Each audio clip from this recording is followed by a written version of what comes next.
Welcome back. Kevin's Motor Repair. 2004 Chrysler Town and Country 3.3. 3.8 motor is going to be the same for this.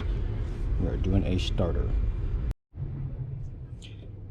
So there are three 15mm bolts right underneath this exhaust Y pipe.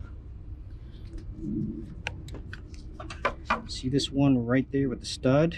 It's going to have a 13mm on it and a ground strap. This is ground strap right here.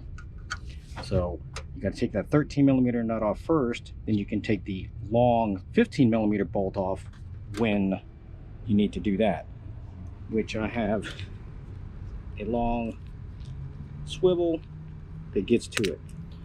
A little short 3-inch or 6-inch swivel. With that on there, you'll be able to get that bolt out with no problem.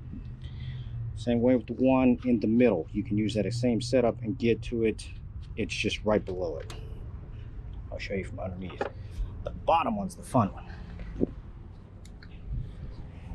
Alright, so you see our bolts right there. You got the bottom one here, the one in the middle, the one up top. You can barely see it up there now.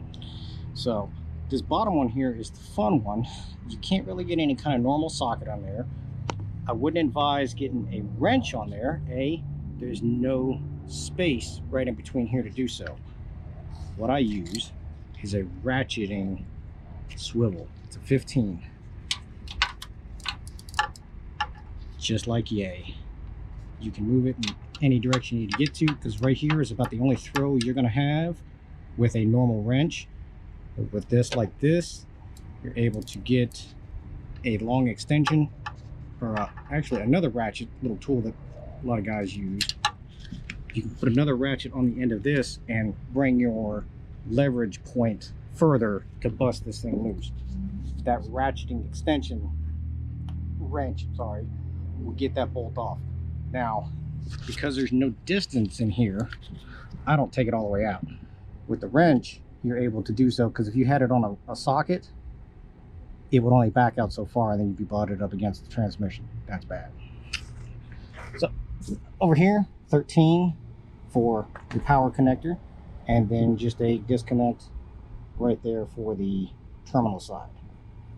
Not too much to it. Deep extensions or deep socket for the one up top, because it does have that stud. This new starter has if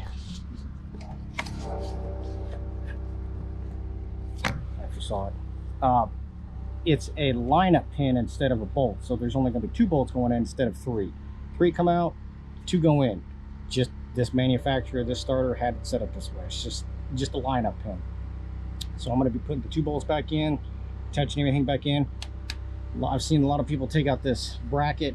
I don't. I think they take it out because they have no access to get to that 1 bolt right there. But that's what I use. I use that 15mm swivel ratcheting wrench, and I'll take that thing off with no problem. Any questions or comments, please feel free to let me know.